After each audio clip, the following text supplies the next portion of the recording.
తాకట్టులో ఉన్న బంగారాన్ని విడిపించి ఆ రోజున్న మార్కెట్ ధర కట్టి మిగిలిన డబ్బును మీకు అందిస్తుంది ఎస్వీఎస్ గోల్డ్.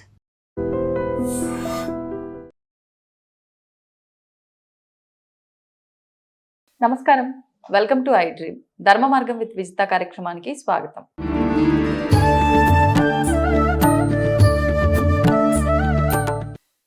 ఏదైనా ఒక విషయం పైన దానికి సంబంధించిన అవగాహన మనకు ఉండటమే జ్ఞానం.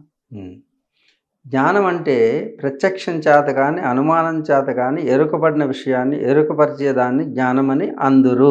ఇది దాని డెఫినేషన్. ఇప్పుడు మా భాషలో చెప్పండి. ఇప్పుడు చెప్తాను. ప్రత్యక్షం అంటే నువ్వు చూస్తున్నావు ఇవన్నీ ఇంద్రియాలతో. విజిత ఎదురుగా యాంకర్ కూర్చున్నది, ఆ పక్కన కెమెరామాన్ కూర్చున్నాడు, ఈ పక్కన ఇంకో కెమెరామాన్ కూర్చున్నారు, పైన లైట్లు వెలుగుతున్నాయి. ఇదంతా నీకు ప్రత్యక్షం కనపడుతుంది. యోగి ప్రభాకర్జీ చెప్తున్నారు, ఇది ప్రత్యక్షమే. అర్థమవుతుందా? ప్రత్యక్షం అంటే అక్షమునకు ప్రతిగా ఉన్నది ప్రత్యక్షం. అక్షము అంటే ఏంటి? చక్షు చూశాం కాబట్టి ఇది ప్రత్యక్షం. నేను చూశాను, మన కంటితో చూసింది ప్రత్యక్షం. అర్థమైందా? నేను దాన్ని రుచి చూశాను, చాలా బాగుంది. రుచి ఎలా చూస్తావు? రుచిని ఎలా చూస్తావు? నాలుకతో. మరి చూశాను అంటున్నావు అంటే నాలుకతో కూడా చూస్తాము. రుచిని నాలుకతో చూస్తాము, దృశ్యాన్ని కంటితో చూస్తాము, శబ్దాన్ని చెవితో చూస్తాం. చూస్తామంటారా? శబ్దాన్ని కూడా వింటామంటారా? అదే చెప్పేది. ప్రత్యక్షం అంటే చెప్తున్నా. అలాగే స్పర్శను చూశాను, నేను చల్లగా ఉంది, నేను చూశాను అది చల్లగా ఉంది. అదే వేడిగా ఉన్నది చూశాను, నేను చేపెట్టి చూశాను, వేడిగా ఉంది. చూశాను అనే పదానికి అర్థం ఏంటంటే కంటితో చూసినట్టు, దృశ్యాన్ని చూసినట్టు కాదు. ఇంద్రియాలకి, ఇంద్రియం అంటే అక్షము. ఇంద్రియం అంటే ఏంటి? ఒక ఇంద్రియం పంచ జ్ఞానేంద్రియములకు అవగతమయ్యేటటువంటి విషయాన్ని ప్రత్యక్షము అంటారు. అంటే ఇంద్రియాలతో చూస్తున్నాం ఈ ప్రపంచాన్ని మనం. ఇంద్రియాలు చూసే, ఇంద్రియాలకి ప్రతిగా ఉండేటైనా ప్రత్యక్షము అంటాం. ఇక రెండవది ప్రత్యక్ష ప్రమాణము అంటాం. ప్రమాణాలు 3 రకాలు. మనం ఏ విషయం చెప్పినా, ఇప్పుడు నేను నీకు చెప్పే విషయాలన్నీ కూడా ప్రామాణికమైనవి. మామూలుగా మాట్లాడినా, నవ్వుతూ మాట్లాడినా దాని వెనక ప్రమాణం ఉంటుంది. అందుకే అది జీవతుల్యం అవుతుంది ఈ స్పీచ్. ఇంటర్వ్యూ జీవం ఉంటుంది. ప్రమాణం ఎప్పుడైతే లేదో నిర్జీవం అవుతుంది. అర్థమవుతుందా? అందుకు ప్రమాణం ఆధారంగా నేను మాట్లాడుతున్నాను. ప్రత్యక్ష ప్రమాణము, అనుమాన ప్రమాణము, ఆగమ ప్రమాణము అని ఉంటాయి. ప్రమాణాలు 3 రకాలు చెప్పాం కదా. ప్రత్యక్షము అంటే ప్రతి అక్షమునకు ప్రతిగా ఉన్నటువంటి విషయాన్ని ఎరుకపరిచేదాన్ని ప్రత్యక్ష ప్రమాణం అంటాం. అనుమాన ప్రమాణం. ప్రత్యక్ష ప్రమాణానికి ఇప్పుడు కొన్ని అనుభవాలు వస్తాయి మనకి. ఇవి చూసాము, గతంలో చూసాంలే, ఆవిడ గురించి చూసాము, ఆవిడ సంగతి నాకు తెలుసు అని ఎవరో చెప్తున్నారు నీ గురించి. అంటే గతంలో నువ్వు అక్కడ ఆ ప్రాంతంలో నువ్వు చేసినటువంటి అనుభవం అతనికి తెలుసు. అక్కడ ఆ క్షణంలో నువ్వు ఎందుకు అలా చేసావంటే నీ పాత్ర అక్కడ అలా ఉంది కాబట్టి అలా చేసావు. ఇంకొక చోట భిన్నంగా చేయొచ్చు. కానీ వీడు చూసినటువంటి ప్రత్యక్ష అనుభవం ద్వారా నిన్ను జడ్జ్ చేసి చెప్తున్నాడు. అంటే ఊహించి చెప్తున్నాడు. ఆ ఊహించి చెప్పేదాన్ని అనుమాన ప్రమాణం అంటారు. అర్థమైందా? అంటే ఆ కొండ మీద పొగొస్తుంది, నువ్వేమంటావు? పొగొస్తే అక్కడ ఏదో పొగ వాస్తవము, దాన్ని మనం మనకు తోచినట్టుగా మాట్లాడతాం. అక్కడ ఏదో తగలబడి మంట వస్తుంది అని చెప్పావు. మంట రావచ్చు, గ్యాస్ లీక్ అవ్వచ్చు, అంటే అది ఏ రూపంలో అయినా జరగచ్చు. కానీ నీకున్న అనుభవంతో నువ్వు దాన్ని నీ పెర్స్పెక్టివ్లో చెప్తున్నావు. అంతే. అది 5 అయి ఉండొచ్చు, లేకపోతే కాకపోతే. అందుకు ప్రత్యక్ష ప్రమాణం కానీ అనుమాన ప్రమాణం కానీ స్వీకరించబడవు. నిజాలే కానీ సత్యములు కాదు. ప్రత్యక్ష ప్రమాణం వాస్తవము, అనుమాన ప్రమాణము నిజము. కానీ దీనిపైన ఉన్నది సత్యము, ఆగమ ప్రమాణం. ఆ. అందుకు నేను నిజమే చెప్తున్నానంటే దాన్ని ప్రమాణంగా స్వీకరించక్కర్లేదు. ప్రూఫ్ ఉండాలి ప్రతిదానికి. ప్రూఫ్ ఇప్పుడు నిజం అనేటటువంటిది సైన్స్ అన్నమాట. సైన్స్. వాస్తవం నిజంలోనే ఉండేది సైన్స్. అవును. కానీ సెయిన్స్ అని చెప్తున్నాను, నేను కొత్త పదాన్ని వాడుతున్నాను ప్రతి కెమెరాలోనూ ఈ మధ్యన. సెయిన్స్ అంటే సెయింట్స్ చెప్పింది అని, అంటే సైన్స్కి ప్రతిగా సెయిన్స్ అని వాడుతున్నాను నేను. అర్థమైనా? అందుకు సెయింట్స్ చెప్పింది అంటే సత్యము చెప్పారు వాళ్ళు. అర్థమైందా? అందుకని ప్రత్యక్ష ప్రమాణము అనుమాన ప్రమాణానికి అందే విషయాలు ఎప్పుడూ కూడా వికాసం ఇస్తుందేమో, వినాశనాన్ని చేస్తాయి. ఎందుకంటే అవి నాశనం చెందేటటువంటి శారీరకమైన మానసికమైనటువంటి స్థితిగతులకి లోబడి ఉంటాయి. కానీ ఆధ్యాత్మిక విషయం, ఆగమ ప్రమాణం ఎప్పుడు కూడా ఆధ్యాత్మికమైనది, ఆత్మ విషయాన్ని మాత్రమే చెప్తుంది. ఆత్మ కనపడుతుందా?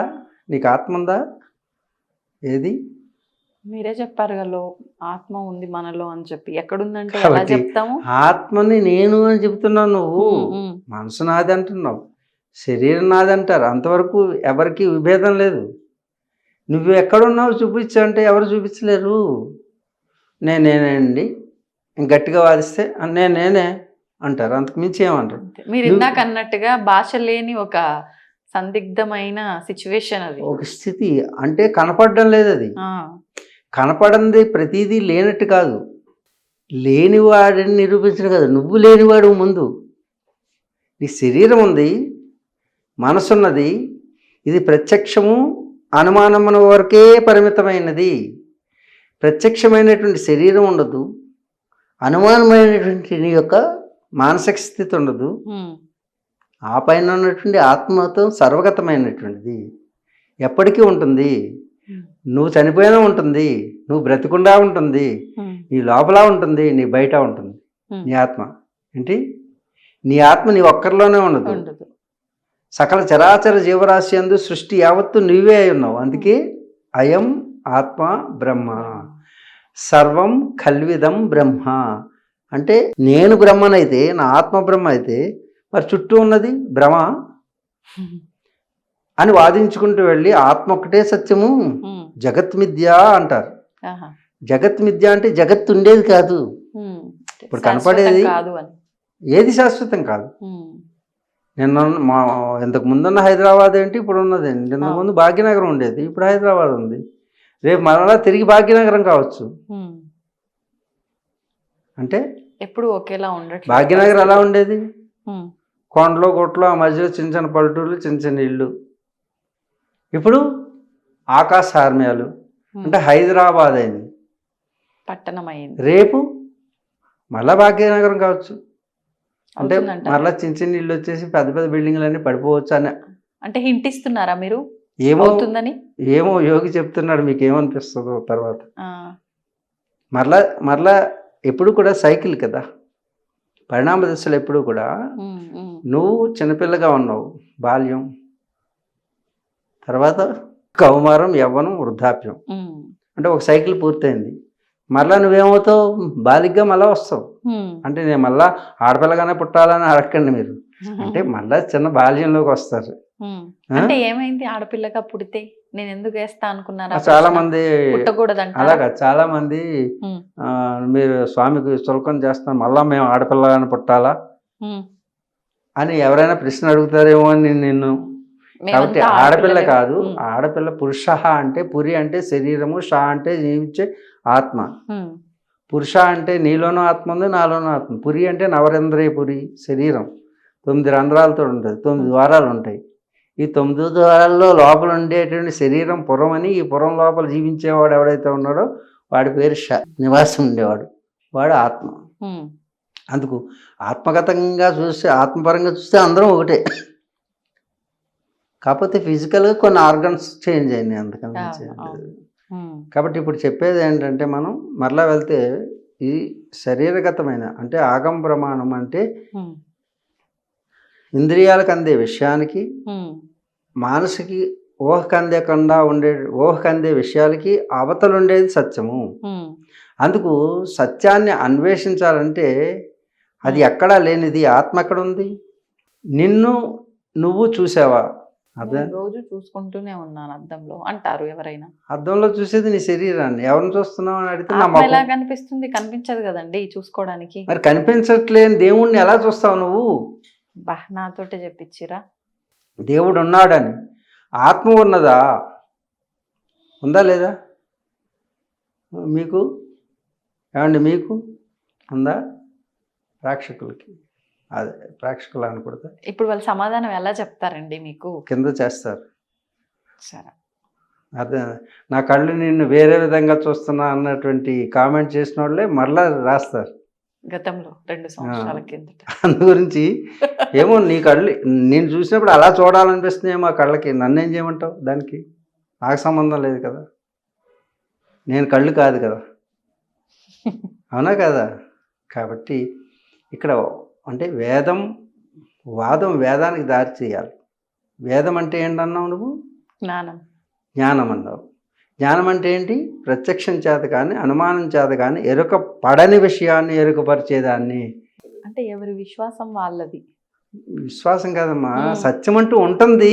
ఆ, నీ విశ్వాసం సత్యానికి ఎగ్నెస్ట్గా ఉంటే నా విశ్వాసం అనడానికి వీలు లేదు. ప్రమాణం ఉంది. దేవుడు ఉన్నాడా లేదా అనేది ఒక ప్రమాణం ఉంది. అంతేగాని దేవుడు లేడని నువ్వు అన్నంత మాత్రాన్ని లేకుండా పోడు. నేను ఉన్నాడన్నంత మాత్రాన్ని ఉన్నాడని చెప్పడానికి లేదు. మరి ఉన్నాడా లేదా అంటే ఉన్నాడని చెప్పింది వేదం. అర్థమైందా? చంద్రుడిలో నీరు ఉన్నదా అంటే లేదండం ఈజీయే. చంద్రుడిలో నీరు లేదు అంటే ఇంక ప్రయాణం ఏముంది? చంద్రయాన్ 3 చంద్రయాన్ 2లు ఇవన్నీ ఎందుకు? ప్రపంచం అంతా కూడా ఆ సైంటిస్ట్ చంద్రుడిలో నీరు ఉన్నది అని అనుకున్నాడు కాబట్టి చంద్రయాన్ స్టార్ట్ అయింది, ఉన్నదని తెలుసుకున్నాడు. ఉన్నాడని అనుకుంటే ప్రయత్నం ఉండేది. దానికోసం 28-30 సంవత్సరాలు చదువుకున్నాడు కదా ఈ శరీరాన్ని, ఈ సైన్స్ని తెలుసుకోవడానికి. సైన్స్ని తెలుసుకోవడానికి 28-30 సంవత్సరాలు వెచ్చించిన ఆయన ఆ దేవుణ్ణి తెలుసుకోవడానికి ప్రయత్నం చేస్తుంటే ఆయన కూడా కనపడి ఉండేవాడు. ఇక్కడ ప్రయత్నం లేదనుకోవడం వలన ఆ ప్రయత్నం ఆగిపోయింది. దానికి సంబంధించిన జ్ఞానము అతనికి లోపించింది కాబట్టి లేకుండా పోయాడే కానీ దేవుడు లేకుండా లేడు. ఏ విధంగా అయితే తనలో ఉన్నటువంటి ఆత్మను తాను చూసుకోలేకపోతున్నాడు. ఎందుకంటే ఆత్మకి తెలుసుకోవాలంటే ఆత్మజ్ఞానం కావాలి. అర్థమైందా? శరీరాన్ని డీల్ చేయడానికి నువ్వు డాక్టర్ అయితే సరిపోతుంది. ఫిజిక్స్ కెమిస్ట్రీ తెలుసుకుంటే చదివితే తెలిసిపోతుంది శారీరక ఆరోగ్యం కోసం. కానీ మానసిక ఆరోగ్యం కోసం ఏం చేయాలి? ఏం చదువుకోవాలి?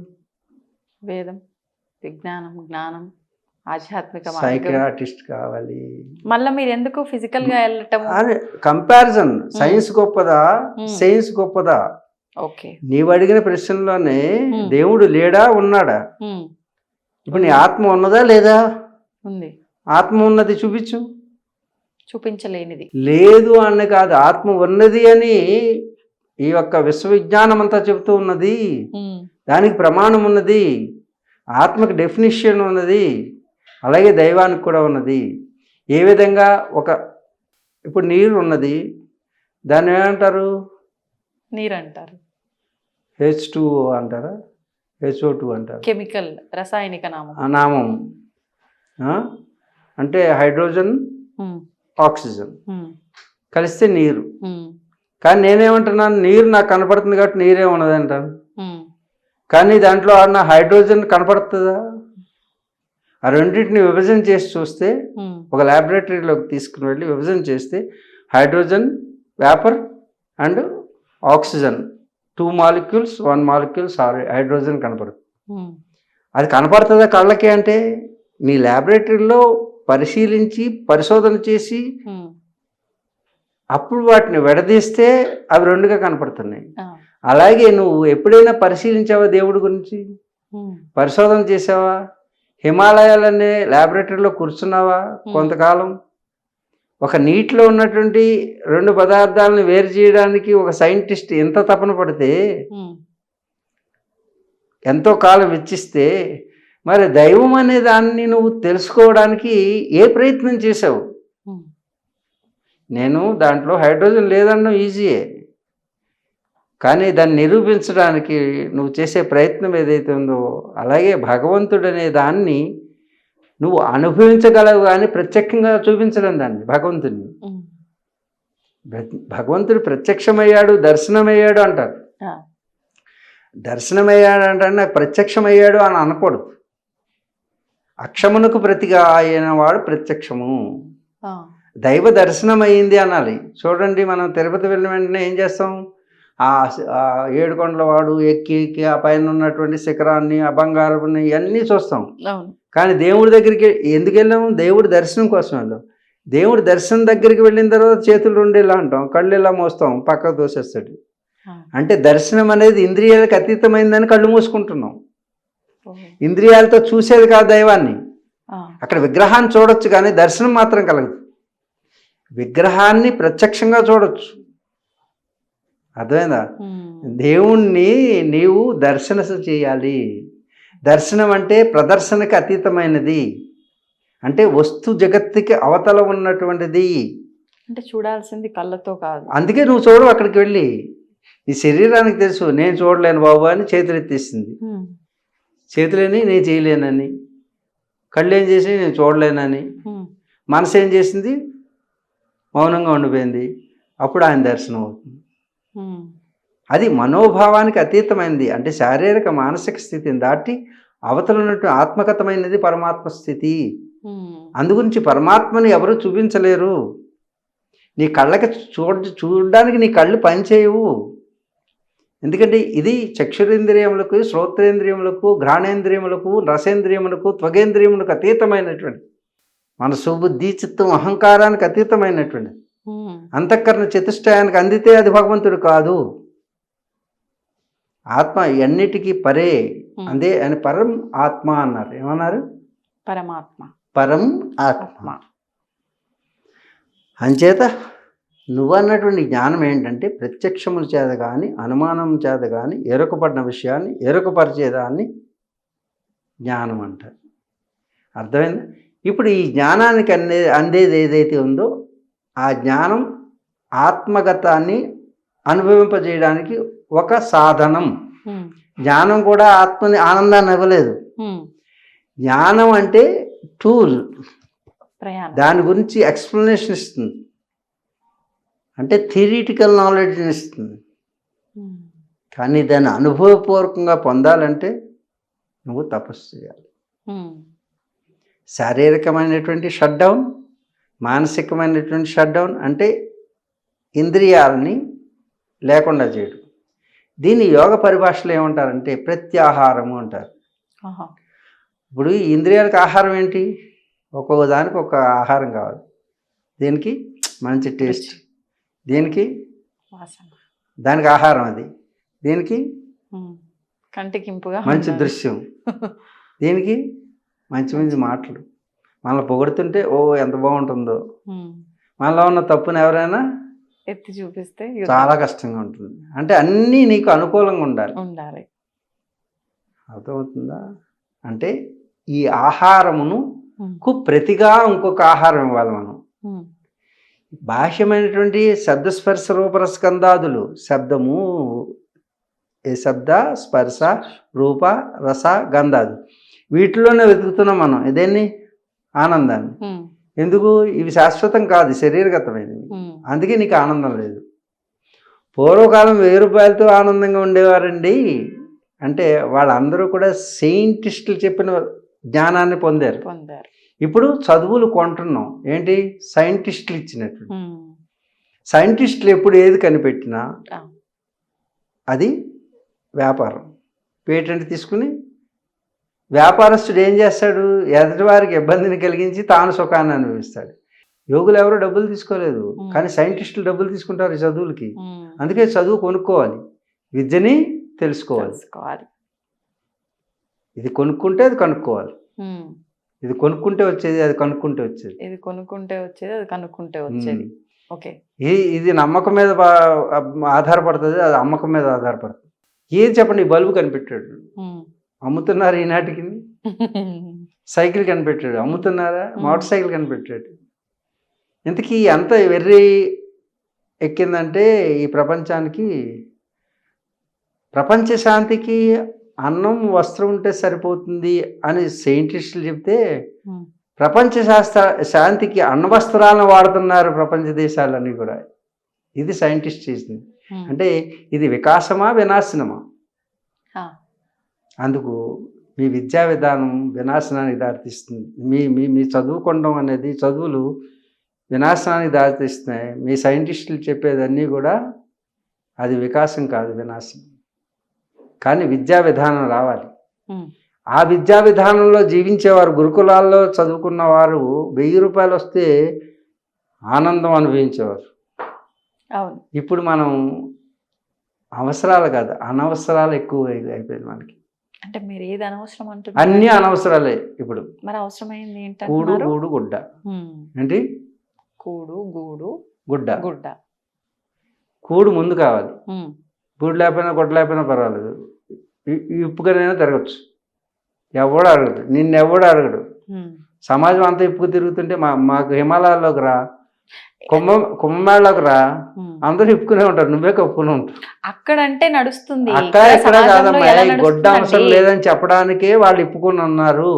ఉమ్, జీవించడానికి గొడ్ల వస్త్ర ప్రపంచాలు అయిపోయినాయి. కూడు గూడు గుడ్డ, ఆ, ఈ మూడే చూసేవారు గతంలో. ఉమ్, అందుకు వాళ్ళకి ఎక్కువగా డబ్బు అవసరం ఉండదు. ఇప్పుడు అప్పుడు ధోతి ఉండేది, పైన గుడ్డ ఉండేది మగాళ్ళకి, ఉమ్, అంతేనా? ఆడవాళ్ళకి ఏముండేది? చీర జాకెట్. ఉమ్, ఆ చీర ఏంటి? నేత చీర. ఉమ్. ఆ? ఇప్పుడు వస్త్ర ప్రపంచాలు ఆ, అంటే అప్పట్లో అంటే నీ ఆలోచన. చాయిస్ ఏమైపోయిందంటే నీ మనసుని అనేక విధాలుగా చించేస్తుంది, ఆలోచించేస్తుంది. వాళ్ళ తెల్లవారు లేచిన దగ్గర నుంచి, నీళ్ళ బిందె దగ్గర నుంచి మొదలయ్యేది. ఉమ్, వాకడ తొడడం దగ్గర నుంచి, ముగ్గులు వేయడం దగ్గర నుంచి, శారీరకమైనటువంటి ఎక్సర్సైజ్ అక్కర్లేదు వాళ్ళకి. అవును. శారీరక మానసిక సంతులనంతో చెందినటువంటి ఒక ప్రక్రియ అది ముగ్గు వేయడం అనేది. ఉమ్, ఉమ్, ఒక ఆర్కిటెక్ట్ ఫారినర్ని ముగ్గులు వేయమన్నారనుకో, వాడికి బోల్డ్ ఇన్స్ట్రుమెంట్స్ కావాలి. మన ఆడవాళ్ళు ఒక డిజైన్ చేయాలనుకో ఈజీగా చేతికి వచ్చేస్తుంది. అవును. ఇది ఆర్కిటెక్ట్. అంతే. ఇంట్లో ప్రతి ఇంట్లోనూ ఒక ఆర్కిటెక్ట్ ఉంటాడు. ఉంటారు. మన ఆడవాళ్ళు ఆర్కిటెక్ట్లు, చెఫ్లు, ఉమ్, ఉమ్, ధోబీలు, అన్ని కళలు నిండినటువంటి సంపూర్ణమైన స్త్రీ ఒక్క చీరతో గడిపేది, 2 చీరలతో గడిపేది, పండగకు ఒక చీర. కానీ ఇప్పుడు షాపింగ్ కోసం ఉమ్, కోసం ఎవరినొకరిని బాధాలి. షేపింగ్ బాగుందా లేదా కాదు, షాపింగ్ బాగుండాలి. ఉమ్, ఇలాంటి స్థితిలో మనిషికి దుఃఖాలు కష్టాలు చెప్తే ఏముంటాయమ్మా? వచ్చింది ఎలా సరిపోతుంది? ఉమ్, మీ మనసుని నియంత్రించేది వ్యాపారస్తులు, క్యాపిటలిస్టులు. ఏ లిప్స్టిక్ వేయాలో వాడే చెప్తాడు, ఉమ్, ఏ షాంపూ వాడాలో వాడే చెప్తాడు, ఏ కలర్ బట్టలు వేయాలో చెప్తాడు, ఏ బ్యాండ్ వేయాలో, ఏంటి ఏ బ్యాండ్ మీకు వేయాలో వాడే చెప్తాడు. ఇంకా మీ మీ మీ మీ మనస్సు ఎక్కడుంది? అక్కడ మీ ప్రభావం ఎక్కడుంది? మీ ప్రభావం ఎక్కడుంది? మీ స్వభావం ఎక్కడుంది? కాబట్టి అవసరాల కంటే అనవసరాలు పెరిగినాయి మనిషికి. ఉమ్. అందుకు 1,00,000 కాదు కదా, కోట్లు వచ్చినా మీకు ఆనందం అవగతం కాదు. ఆడవాళ్ళ షాపింగ్ గురించి ఇంత విమర్శలు ఆడవాళ్ళ చేశారు. షాపింగ్ కాదు, మగవాళ్ళ మగవాళ్ళ షాపింగ్. మాటే ఎత్తలే. నేను మగవాళ్ళ గురించే మాట్లాడుతాను. చీరలు మగవాళ్ళు ఓకే, కట్టుకుంటారా అండి? అంటే ఇప్పుడు మగవాళ్ళకు కూడా అంటించారు ఆ జబ్బు. మగవాళ్ళు బాటిల్ ఎత్తితే తప్పులేదా? తప్పని లేదని నేను చెప్పట్లేదమ్మా. మరి వాళ్ళ గురించి మాట్లాడండి. ఏం మాట్లాడమంటావు చెప్పు. వద్దురా బాబు, తాగితే పోతావురా ఇప్పుడు అని. మగవాడికి కూడా సుఖం లేదు. ఎందుకు? మగవాడు కూడా అన్ని అనవసరాలు పెంచుకున్నాడు. ముందు ఆడవాళ్ళ మీద ఫోకస్ చేశారు. ఎందుకో తెలుసు, క్యాపిటలిస్టులు. ఒక ఆడాది కనుక మారితే, అర్థమైనా మార్పు చెందితే 10 మంది మగవాళ్ళ మీద ప్రభావం చూపిస్తుంది. ఉమ్, అది అంటున్నానని ఆ ప్రభావం గురించి మాట్లాడుతున్నా, స్త్రీని గురించి కాదు నేను మాట్లాడేది. ఉమ్, అందుగురించి ఎక్కడైనా మీరు ఉద్యమాలు తీసుకురావాలంటే ఉమ్, స్త్రీ మారితే ఆ కుటుంబం అంతా మారిపోతుంది. ఉమ్, అందుకే మీరు మతాన్ని మార్చాలన్నా ఏం చేస్తున్నారు? ఇంట్లో ఆడవాళ్ళు ఖాళీగా ఉన్నప్పుడు వాళ్ళ మనసు మార్చేస్తారు. ఉమ్. ఏది మార్పు రావాలన్నా స్త్రీయే కారణం. ఎందుకంటే ఆదిశక్తి స్త్రీ అమ్మ. ఏంటి? ఆది పరాశక్తి. ఆది పరాశక్తి స్త్రీ. అంచేత తాను భువనేశ్వరి, అంటే భువనానికి ఈశ్వరి. కాబట్టి ఆవిడ ఒక్కటి ఉంటే చాలు, ఆవిడ మార్చితే చాలు. అందుకే స్త్రీ అనాల్సి వచ్చింది. పురుషుడేముందమ్మా, అర్థమైందా? వాడు ఎలా చెప్తే అలా వింటుంటాడు అంతే. ఎక్కడ వింటున్నారు? వినికే కదా ఇప్పుడు విడాకులు అవుతున్నాయి. అంటే చెప్పిందల్లా చేస్తేనే. చెయ్యాలి కదా, భార్య భర్తలు అన్నప్పుడు ఎందుకు చేయొద్దు? చెప్పించేస్తే పోయింది ఏంటి? అంటే చెప్పింది అన్నీ చేయాలా? అన్ని ఏం చెప్పారు? చేయకూడనివి అసలు చేయమని చెప్పరు ఆడవాళ్ళు బేసిక్. ఓకే, అలాంటి ఆడవాళ్ళకి నేను చెయ్యెత్తి నమస్కరిస్తాను. భార్య భర్తల అనుబంధానికి అనవసరాలు కాదు కావాల్సింది, అవసరం మేరకే. కూడు గూడు గుడ్డ. అందుకు వాళ్ళందరూ ఆనందంగా ఉన్నారు. ఎందుకు? వాళ్ళు చెప్పింది అవసరాలు ఏంటి అంటే మినిమం నీడ్స్. మనిషి జీవించడానికి ఏం అవసరం? భోజనం, కప్పుకోవడానికి వస్త్రం, తలదాచుకోవడానికి గృహం. ఇప్పుడు గృహాలు ఉన్నాయా, ప్యాలెస్లు ఉన్నాయా? ఉన్నాయి. అందరికీ ప్యాలెస్లే కావాలి. స్తోమతకు తగ్గట్టు ఉన్నాయి. అందరికి ప్యాలెస్ మీదే ఉంటుంది ఉంటుంది ఉంటుంది కదా. వాళ్ళు ఏం చేది? గూడు అంటే పక్షి ఏ విధంగా తన తాళ దాచుకుంటుందో ఆ మాత్రం చాలరా.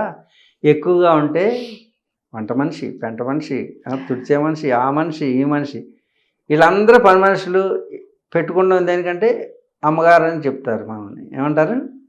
అమ్మగారు అనేటువంటి ఒక పదాన్ని చెప్పుకోవడానికి ఎంతమందిని పెట్టుకుంటున్నాం మనం వెళ్ళి ఇంకొకరి దగ్గర బానిసగా బ్రతుకుతుంది. అర్థమవుతుందా?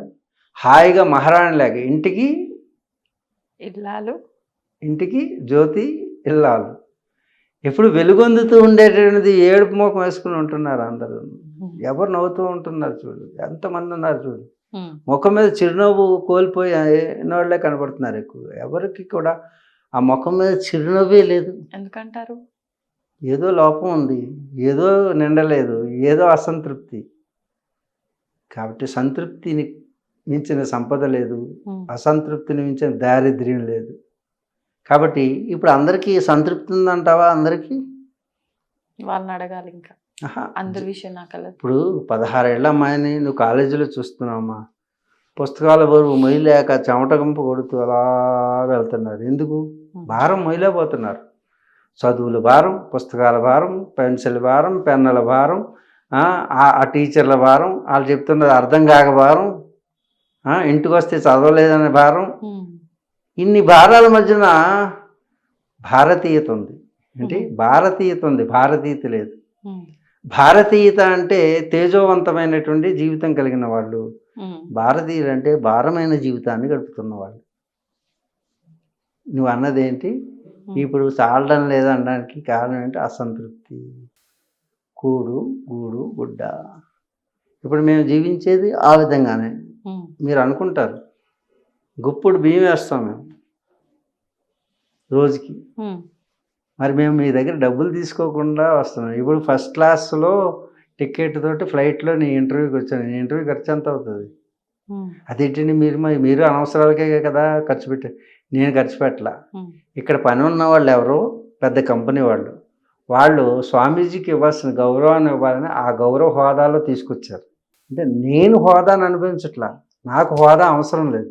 నేను అది కూడా చెప్పాను. మీకు ఎలాంటి అరేంజ్మెంట్ చేయాలని పిఏ అడిగినప్పుడు నేను చెప్పాను ఏంటంటే, చెట్టు అయినా అది నీ హోదా అయితే చెట్టు కింద కూర్చుంటాను, నేనుగానే ఉంటా. నీ హోదా ఎలా ఉంటే అలా చేసుకోను. అలా చేశారు.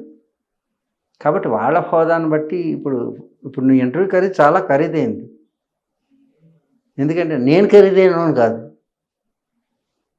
అర్థమైందా? ఆ ఖరీదైన మనుషులు తీసుకొచ్చారు కాబట్టి ఖరీదైంది అది. అందుకు ఇవన్నీ అనవసరాలే. నువ్వు అక్కడ నుంచి కూడా నన్ను ఇంటర్వ్యూ చేయొచ్చు, కానీ నీ ఖరీదు అవుతుంది. మేము బేర్ చేయలేము, అందు గురించి వేరు చేయలేవు. కాబట్టి ఈ విషయం చాలా, ఇప్పుడు మనం చెప్పిన విషయం చాలా విలువైనది. కానీ ఊరికనే వచ్చింది, కానీ దానికి విలువ జోడించబడింది. కాబట్టి ప్రతి ఒక్కరు గుర్తించండి, మనకి అనవసరాలను తీసేయండి ముందు జీవితంలోంచి. పెదవి ఎర్రగా ఉంటే లిప్స్టిక్ ఎందుకు మనకి? జుట్టు నల్లగా ఉంటే రంగు ఎందుకు మనకి? ఈ రంగు డబ్బులు తగ్గినాయి కదా, లిప్స్టిక్ డబ్బులు తగ్గినాయి కదా. అందుకని నువ్వు అందంగా ఉంటే అందానికి సంబంధించిన వస్తువులు ఎందుకు? అందం కావాలనుకుంటే నువ్వు అందంగా ఉండు. ఏంటి అందంగా ఉండు. అందాన్ని ఆన్ చేయట్లేదు నువ్వు. అంటే ఎప్పుడు అందం ఏంటి అసలు? ఆనందంగా ఉండడం. అర్థమైందా? అది మర్చిపోయావు. సుఖం కావాలంటున్నావు, సంతోషం కావాలంటున్నావు. ఫస్ట్ టాపిక్ ఇది. నువ్వు అందంగా ఉన్నావు అంటే నీ ముక్కు సూదిగా ఉందంటే నీ మనసులో సూటిగా నువ్వు ఉన్నావని అర్థం. నీ కళ్ళు షార్ప్గా ఉన్నాయంటే విషయ పరిగ్రహణ నీకు బాగుందని అర్థం. అందుకే మా దగ్గరికి వచ్చినటువంటి ప్రతి ఒక్కళ్ళకి దివిదిస్తూ స్వామీజీ చెప్పేస్తున్నారు. No, it's a calculations, mathematics. నీ కాలు గోరువేళ్ళని బట్టి నువ్వు ఎక్కడెక్కడ తిరుగుతావు, ఏమేం చేసి వచ్చినప్పటి నుంచి చెప్పచ్చు. ఇది అంగ సాముద్రికం అంటారు. అంటే అంగాలను బట్టి క్యాల్కులేషన్, గణన తంత్రం. ఓకే. నీ రేఖలను బట్టి చెప్పేది హస్త సాముద్రికం అంటారు. చూడు, ఈ 3 రేఖలే ఉన్నాయి చూడండి ఇక్కడ. 1 2 3. దేవతల ఫోటోల్లో చూడండి 3 ఉంటాయి.